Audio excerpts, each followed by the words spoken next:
Bom dia, amigos ouvintes.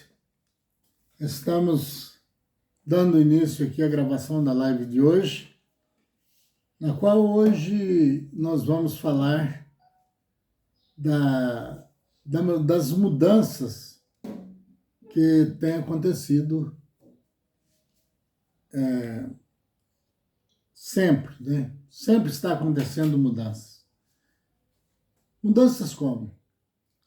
Algo que quem tem a nossa idade lembra que todas as coisas eram tão diferentes que conforme a gente morava, eu morei muito tempo em lugares assim que nós chamávamos naquele tempo de sertões, né?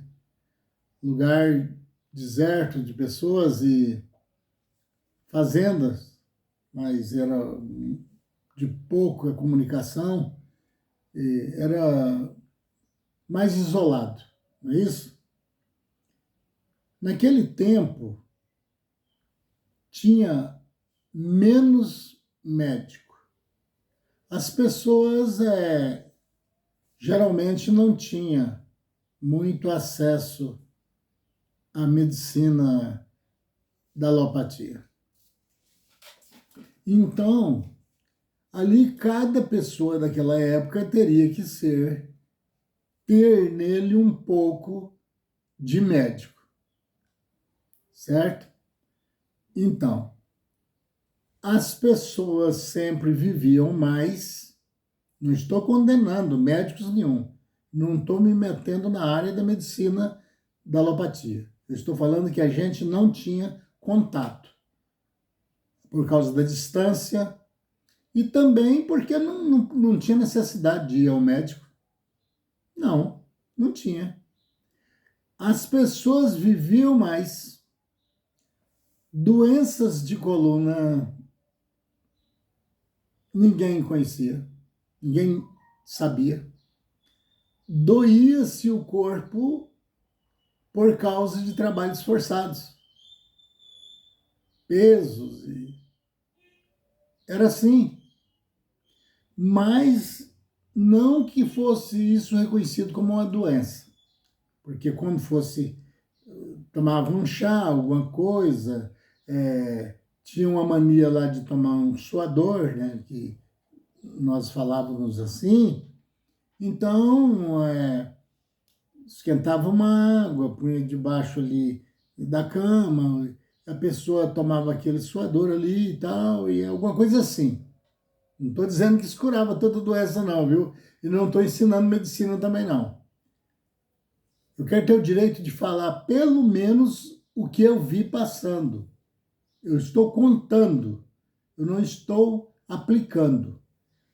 Aí, vejam bem, ninguém sabia o que era diabetes, comia um doce de todas as qualidades, certo? E diabetes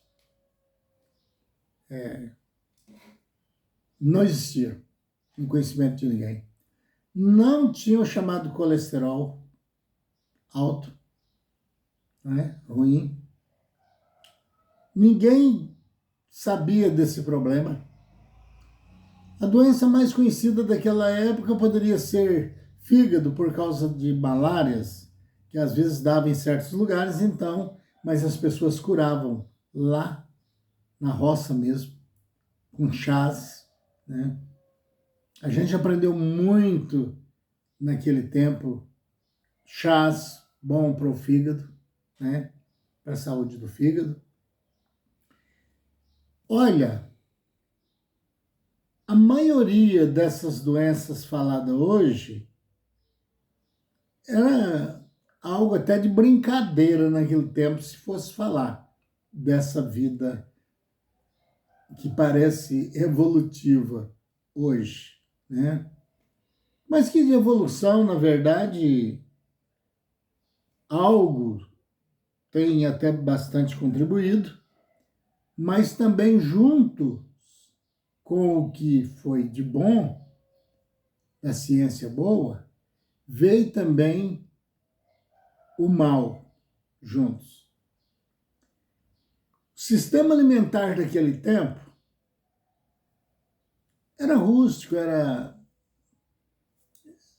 ruim para medir hoje, né? Tem pessoas hoje que ele mudou tanto o sistema alimentar que se fosse para ele comer aquilo que comíamos naquele tempo, ele vai dizer que isso não é comida, isso é um negócio qualquer para cães. Tem pessoas que têm coragem de falar isso, não estou dizendo todos. Por causa das especiarias que hoje se encontram. Tirava o leite naquele tempo, era leite, né? De verdade. Então, aquele leite punha para coalhar, fazia queijos, sem falsificações. Também não estou dizendo todos, viu? Mas tem pessoas hoje que inclusive, a gente sabe fazer aqui em casa. Agora, eu faço porque eu gosto. Quando faço, né? Queijo de soja, né? Então, hoje, porque aumentando, como ele coalha também, como o leite, então está aumentando. Tanto é que é difícil encontrar um queijo, como nós dizíamos lá, um queijo curado, um queijo no jeito de ralar e tal, e fazer pão de queijo, fazer tal coisa. É difícil você encontrar quem quer vender queijo assim. Mas ele fresquinho, tão fresquinho que às vezes a gente compra, está ainda escorrendo soro. Porque se ele endurecer, estou falando de coisas que eu sei, certo? Se ele endurecer, não tem quem consegue nem mastigá-lo. Ele vira uma pedra, certo? Por isso ele tem que ser usado enquanto molinho, né? Nem todos faz isso, é claro que não. Assim como tem um mau caráter falsificador das coisas, tem também a pessoa que conserva o seu caráter como algo de primeira linha na vida, certo? Eu dou os parabéns a essas pessoas. Porque o que faz as escondidas, diante de Deus, é como plena luz do dia. Pode não dar um efeito contrário agora, e às vezes já tem acontecido isso. Mas vai dar no acerto. Nós sabemos que existem falsificações do leite na água, certo? Eu não estou falando que eu conheço pessoa fazendo isso não, viu? Eu estou falando que eu sei que eu já vi muita gente reclamando e no Rio Verde, Goiás, né, aconteceu até que eu acredito que uma grande parte dos antigos de lá sabe dessa história. O elemento foi vender o leite, ele fazia entrega, né? E quando despejou o leite na vasilha do comprador, que pegava todo dia, tinha até um peixe dentro. Tinha um lambari dentro. Precisa explicação? Seria uma loucura dizer que alguém cria peixe em leite. Ou pôs ele para alimentar, né? Eu estou usando ironicamente, e depois tiraria dali e soltava no rio. Como que ele entrou? Não, teve até na época quem disse, não, ele deve ter ido lavar o latão, que estava sujo de leite, e muito lambari, e entrou um. Mas ele não teria que despejar essa água que lavou o latão para depois pôr o leite? Ele não ia ver um lambari daquele tamanho dentro? Então, tá aí pelo menos o cheiro da falsificação. Ou então, se acreditasse em macumba, diria que era macumba, né? Ou um castigo, sei lá. Mas que essas coisas não adianta colocar em pauta, porque não cola, não dá certo. Existe desde o passado, quando eu era criança. A minha mãe já avisava para ter cuidado ao comprar banha de porco, já enlatada, né, assim, já usava mais comprar o tocinho, né, aquelas bandas de tocinho, a pessoa preparava em casa, e outros fazia lá na roça, e tinha os honestos também, né, que a banha era normal, mas começaram a colocar bicarbonato nas latas de banha. O que que acontece? Ela aumenta, ela aumenta. E como descobrir se ela tem bicarbonato ou não? Tem jeito. É como diz as escrituras, todo mal feito é descoberto. Quando colocar essa banha na panela, que ela começar a espumar, você não precisa ter dúvida, não, você pode ter certeza, certo? Do que está acontecendo. Compramos, não tem muito tempo, né? Eu disse para minha esposa, não compramos a banha porque eu conheço isso aí desde criança. Mas vamos comprar o tocinho, né? Aí nós frita em casa, vamos ver. Mas acontece que eles aprenderam também alguns. Estou falando uma exceção, viu? E talvez muitos poucos tenham coragem de fazer isso, né? Eu estou falando de gente normais, né? Que tem caráter com pessoas que não têm caráter. Ou são todos santos no mundo? Ninguém faz nada de errado, né? Então, aí compramos o tocinho. O elemento era tão técnico nessa sabedoria aí, que ele tinha lá a banha para vender, que olhando na vasilha, que era transparente, dava para ver que a banha já não estava certa. Que a banha legítima, ela não separa óleo. Não. Você chegou numa garrafa PET ou qualquer uma coisa transparente, você viu, tá talhada embaixo, branquinho, e você viu um óleo por cima, você já pode ficar desconfiado, viu? Comerciante, você que está fazendo isso aí, eu não estou falando que é você não, agora se você não faz, você está com a consciência tranquila, né? Está com a consciência tranquila. Eu estou explicando que tem gente que faz isso, e que fez com a gente. Ele já sabia que tinha alguém que já estava um pouco esperto desculpa, nessa área, mas ele passou bicarbonato no tocinho. Ué, mas como você sabe? Sou criado na fazenda. Cresci mexendo com grandes quantidades de porcos engordando. Eu sei isso de cor. Aí, então, cortei o tocinho, tudo direitinho para minha esposa fritar, para extrair a banha. O que aconteceu? Deu tanta espuma que estava subindo e derramando. Nós precisou ficar com a espumadeira tirando a espuma para poder ter jeito de fritar. Certo? Isso é maldade demais, você não acha? Puro bicarbonato. Ah, mas qual o interesse dele de fazer isso? É que com um pedaço pequeno que a pessoa comprasse ali, ia dar uma grande quantidade de banha, que quase dobra a quantidade. Aí o que ia acontecer com o freguês? Comprar lá. Tocinho lá é bom realmente. Porque tem aquele tocinho carnudo, né? Que aquilo não dá muita banha. Ele é bom para torresmo, né? E tal. Mas o elemento sabia que o interesse de muitos seria a banha para fazer a comida. Então ele arrumou um jeito mais fácil. A pessoa levava o tocinho e lá se virasse em casa. Mas quando virou aquele espumarel, que quase não dava, até o cheiro da banha, francamente, eu estava notando diferente. Não compramos mais lá. E não estamos doidos de fazer isso, porque tem falsificação.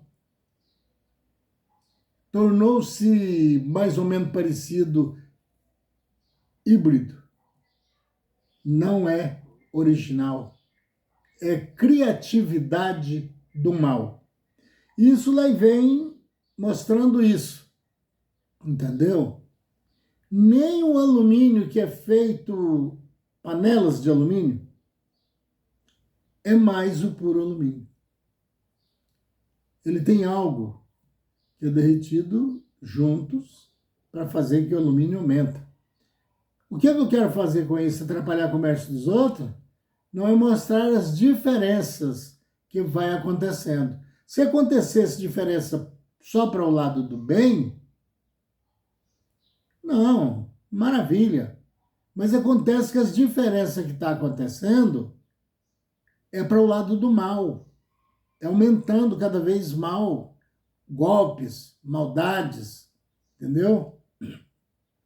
E o mundo, em vez de se purificar, está sujando-se mais, como diz a palavra. As escolas daquela época, os pais encontravam os professores e falavam com eles. Eu falo porque eu passei por isso. Eu ouvi essa palavra do meu pai com o professor. Será possível? Mas eu acho que isso eu posso falar, né?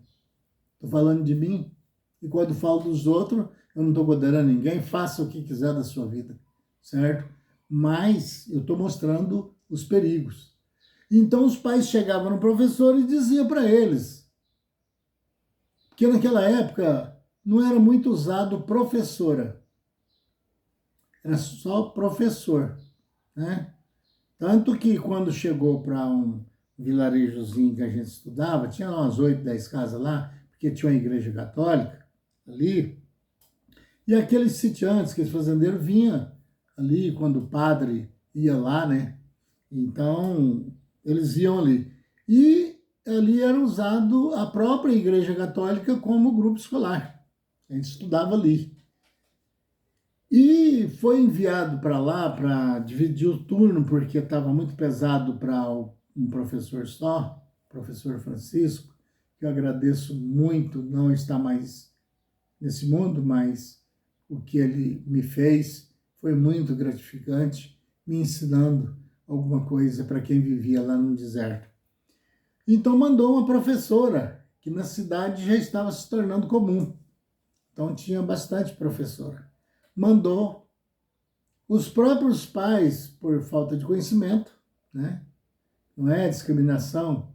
Naquele tempo nem sabia o povo essa palavra discriminar alguém.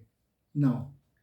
Mas é porque eles pensavam diferentes. Eles pensavam que o aluno ia respeitar o professor por ele ser homem.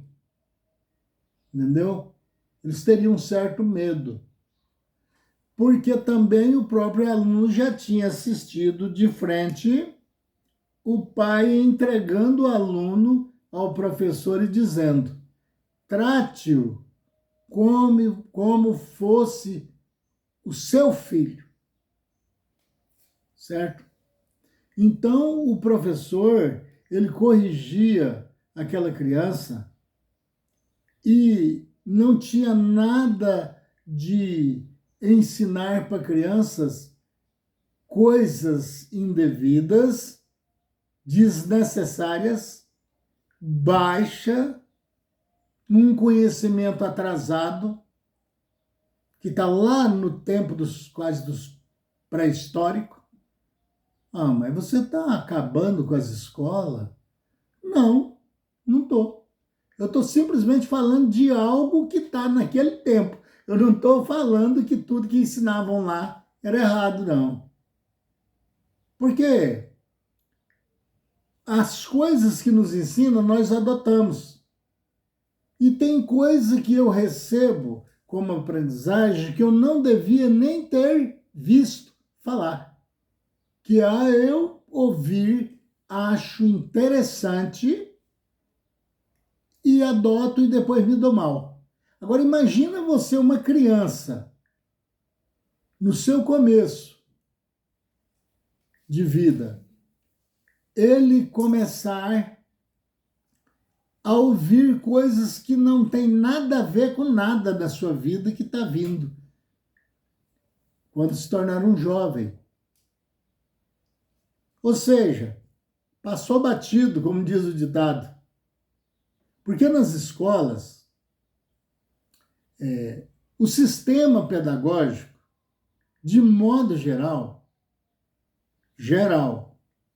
em toda a área, ele não está sendo imprestável, como alguém está pensando que eu estou tentando fazer isso. É o seguinte, porque ali não tem nenhum Deus. Ou, como eu digo todo dia, temos erros e temos acerto. Não tem ninguém só certo e ninguém só errado. Ou está faltando alguma coisa que eles deviam estar ensinando, ou está ensinando coisa demais que não é necessário. Por quê? Por que tem vários jovens que às vezes não se dá muito bem com o trabalho, né? Quando vem uma dificuldade, ele acha que ele não tem obrigação disso e vai procurar uma vida fácil. Se ele tivesse sido ensinado naquele tempo que ensinava o bom caráter, você não pode ser assim, porque senão vai acontecer assim. Era uma vida familiar entre professores e alunos e pais, certo? Era tão gostoso aquele tempo que a gente tinha um professor com espaço de tempo, estudando com ele, como fosse um pai. A gente se alegrava quando via de longe. Se o professor ficava doente, nós andava quilômetros, porque eu também morava longe de lá do vilarejo, e vinha de a pé. Eu morava em sítio. Como nós também andava 6 quilômetros de pé para poder chegar a esse local. Nós saía ainda com escuro na parte da manhã para chegar a tempo. E quando chegávamos em casa, já era depois das 4 da tarde. E muito cansado com a viagem, certo? Mas nós saía da nossa casa e andava mais os quilômetros que tinha. Fizemos isso alguma vez, que eu tinha um certo problema lá de garganta. E íamos visitar o professor. E ele, às vezes, com o pescoço enfaixado de panos ali e tal, porque tinha que ter uma técnica, né? Porque era difícil, o sistema de tratamento era só mesmo natural, aquilo que sabia fazer, né?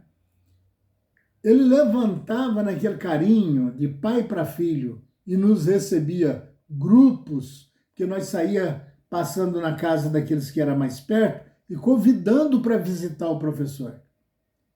Hoje, veja o que virou esse sistema. Os pais, às vezes, nem a convite do professor, ele vai lá para saber o que o professor tem a dizer. Às vezes o filho dele ou a filha está arrebentando com tudo lá, batendo em professor, derrubando os utensílios de lá que são usados, quebrando as cadeiras. O professor pega, manda um bilhetinho ou um telefone, e os pais às vezes nem comparecem. E se comparecerem, não estou radicalizando também não, vai chegar lá pai ou mãe querendo arrancar os cabelos da professora. Quem manda meu filho sou eu, você está pensando o quê? E que tal? Vou mudar meu filho de escola. Simplesmente, esses pais estão ensinando a parte maligna aos seus filhos, algo que nem o professor ou a professora, que não são parentes, passou para eles. Está passando sem palavras, que ele pode continuar quebrando, que o resto pode deixar que eu resolvo. Aí eles passam a bater na professora e no professor, certo? É um sistema pedagógico, rumos errados. E também, naquele tempo, as pessoas que têm a minha idade, ou talvez um pouquinho mais, vai lembrar que tinha algo ali que era ensinado, para que mostrasse um conhecimento na frente que nem o professor sabia e nem os pais quantos anos gastaria para aquele aluno chegar lá. Por exemplo, eu estudando não tinha noção que fosse um trem de ferro. Eu não tinha essa noção. O professor fazia o gesto dele andar nos trilhos e fazia em palavras. Eu me lembro até hoje, às vezes, tem horas assim que eu fico achando até graça. Ele dizia que o trem, mas como que é o trem, professor, assim? Ele faz um barulho assim, tipo um carro, como que é? Ele falava assim, ó, quando ele vai para sair, ele começa falando, tipo que falando. Café com pão, café com pão, café com pão. Aí ele passou a ter noção, mais ou menos, que ele tinha um barulho diferenciado. Ele falava para nós sobre a baleia de uma maneira bem grosseira, porque era criança, né? Então tinha que ser assim, mais fácil. Porque ele, referindo a um dos maiores seres, então nós ficávamos incomodados com aquilo ali, querendo saber como, e ele dava os detalhes. Ele dizia, olha, se ela abrir a boca, uma bem grande, aqui, ela é capaz de engolir todos nós, se tiver o alcance dela lá no mar, onde ela vive. Então nós tínhamos noção, não conhecíamos, mas sabia que ele era grande mesmo, porque senão não faria tal coisa, né? Como o mundo entrou em evolução, tanto para o mal como algumas coisas menos, claro, por parte do bem, na minha opinião, seria que pelo menos meia hora de aula o dia teria que ser ensinado à criança algo de interessante quando ele chegasse a ser um jovem. Ele teria que ser ensinado como era antigamente. Olha, você não pode pegar as coisas dos outros. É feio, é errado, é contra a lei. Daquela época para cá, para se encontrar um jovem entrando para o mundo do crime, era difícil. Existia homicídio, existia briga, existia tudo isso, mas em menor proporção. Porque eles eram ensinados que isso aí não era certo. Ele aprendia em casa o respeito, nem todas as casas, porque toda a vida teve erros, mas era mais bem programado as coisas, né? Aquelas crianças começavam a trabalhar, fazer alguma coisa. Eu comecei com 6 anos de idade. Não, mas é tortura para criança. A defesa da criança, então, não tinha. Não era. A intenção dos pais era que os filhos começassem a aprender a fazer alguma coisa para não ser ele induzido a ser um ladrão depois, querendo viver vida fácil. Nunca eles colocariam naquele tempo algo que fosse pesado para aquela criança. Eu comecei. Então diz para nós como que você começou a trabalhar com 6 anos. É simples. Naquele tempo fazia colheita de feijão, de milho ou de arroz, e ao carregar aquilo, que tudo era com dificuldade, não tinha máquinas para fazer esse processamento, então ficava cachos de arroz, ou se era a colheita do feijão, alguns vagos de feijão e tal. Até fazer economia, as crianças aprendiam com aquilo, porque eles falavam, a gente perguntava, teve vezes que eu lembro ainda, que eu perguntei, por que pegar esse? Às vezes uma vagem de feijão ou um cacho de arroz, dependendo da colheita. Ou o pai ou a mãe, que estava todo mundo em conjunto ali, falava, é porque não pode desperdiçar. Tem muita gente que precisa disso, que vai ficar aqui no chão apodrecendo. Então vamos pegar. E você acredita que, ao fim de tudo, aquela panha que fazíamos, as crianças todas, que nós éramos bastante criança na casa, dava quantia assustadora? Dava. Então, as crianças aprendiam com isso, que tinham que trabalhar, e não estava morrendo, não.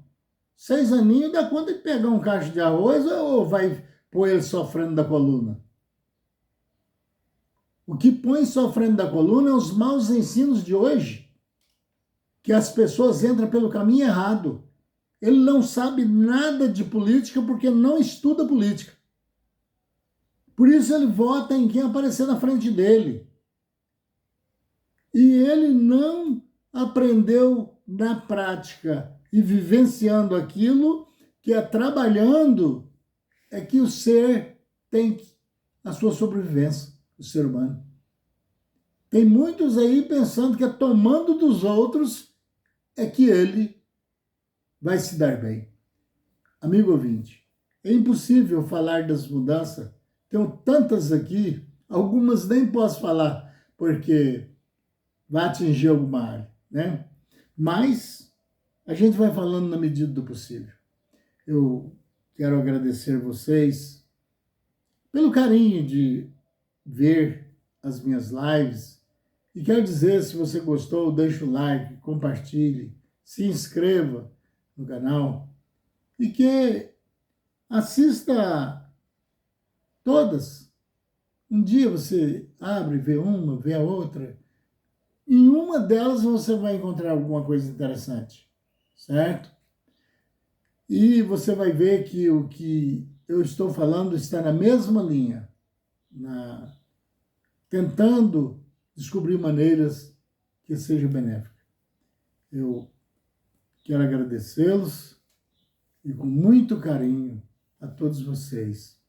Senhor, meu Pai, nós agradecemos o Senhor acima de todas as coisas. Mesmo as lives sendo tão grandes, torna importunante, mas não tem como fazer menor. Às vezes fica faltando coisas ainda para dizer, mas eu peço que eu complete por revelações as pessoas e os seus anjos. Agradecemos a todos nesse trabalho maravilhoso que faz ao mandato do Senhor, pedindo ao Senhor que envie na casa das pessoas sofredoras, por qualquer tipo de sofrimento que esteja passando nesse instante, envie e os ajude. E agradecemos o Senhor e os anjos acima de todas as coisas, em nome de nosso Senhor Jesus, com fé no Filho de Deus, a fé que vence o mundo.